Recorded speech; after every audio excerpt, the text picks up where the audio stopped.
এক গ্রামে থাকতেন একজন খুব সাধারণ মানুষ। নাম তার ইউসুফ। কেউ তাকে চিনত না। মসজিদে তিনি সব সময় পেছনের কাতারে দাঁড়াতেন। না ছিল বড় আলেম, না ধনী, না কোনো পদমর্যাদা।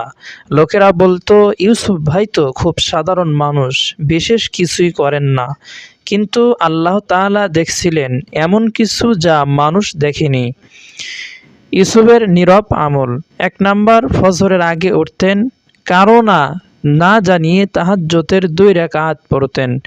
কাঁদতেন না জোরে, শুধু বলতেন, এ আল্লাহ, আমাকে তুমি চিনে নাও, মানুষ না চিনলেও। ২ নাম্বার, এক বৃদ্ধাকে সাহায্য করতেন। গ্রামে এক অন্ধ বৃদ্ধা ছিলেন। ইউসুফ প্রতিদিন ফজরের পর তার ঘর ঝাড়ু দিতেন, পানি এনে দিতেন। বৃদ্ধা জানতই না কে আসছে, ভাবতেন আল্লাহ হয়তো ফেরেশতা পাঠিয়েছেন। ৩ নাম্বার, অন্যের দোষ ডাকতেন।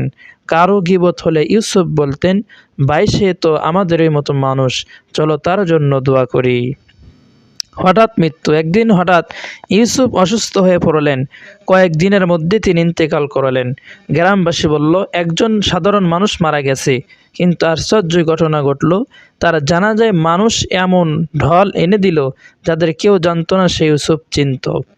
এক বৃদ্ধা কাঁদতে কাঁদতে বলল, যে লোকটা প্রতিদিন আমার ঘর পরিষ্কার করত, সেই ছিল ইউসুফ।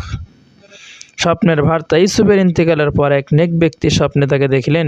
জিজ্ঞাসা করলেন, আল্লাহ তোমার সাথে কি ব্যবহার করেছে? ইউসুফ বলল, আমার বড় কোনো আমলের কারণে নয়, বরং মানুষের অগোচর করা ছোট ছোট কাজের কারণে আল্লাহ আমাকে ক্ষমা করে দিয়েছে।